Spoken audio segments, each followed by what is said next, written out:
Senator, tama naman yung sabi nyo na tindi ng backlash sa social media dun sa kasalukuyang majority.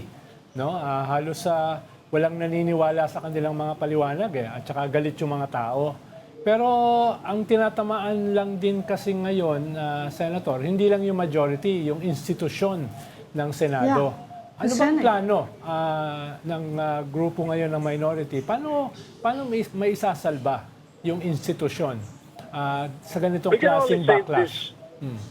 We can only save this if we get the numbers. Then the minority will regain control of the Senate. And I think we can move forward.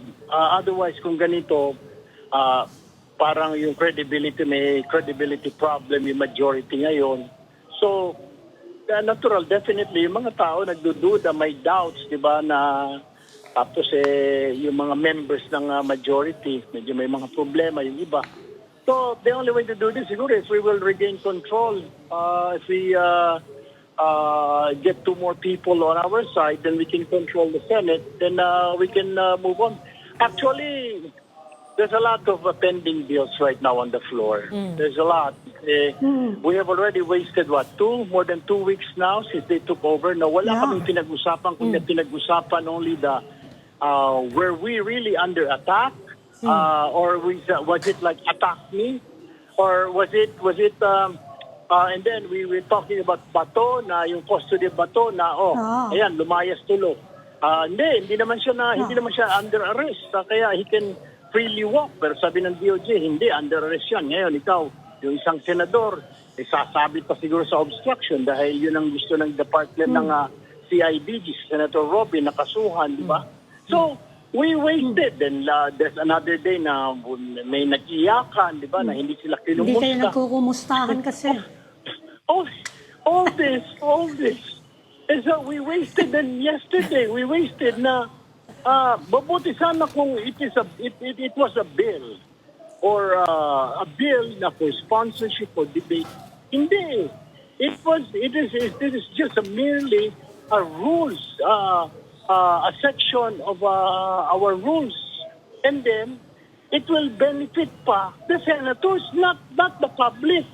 Diba? Gets nyo? Pinag-uusapan namin yun para sa sarili namin na magbe-benefit yung ilan. Hindi naman po beneficial yun to the public who voted us. That's what we're angry. That's what the minority was angry. And we stood up and I agreed and I walked out. Inuunan nyo itong mga pansariling interest. Kaya my prayer on that Monday, I said na sana naman unahin natin yung interest, the needs of the people. Ito po yung maka-attend ang senador sa hearing through video conferencing. Wala pong gain dyan Wala pong benefit dyan ang taong bayan Hindi Nakakahiya nga ho Samantalang yung mga tao, the professionals, the masses, going to work every day, sinasagupa ang traffic, init, bagyo, ulan, baha. They have to go to work para magsumweldo. And then, of course, may mga taxes silang babayaran. Yun ang pinapasweldo sa amin.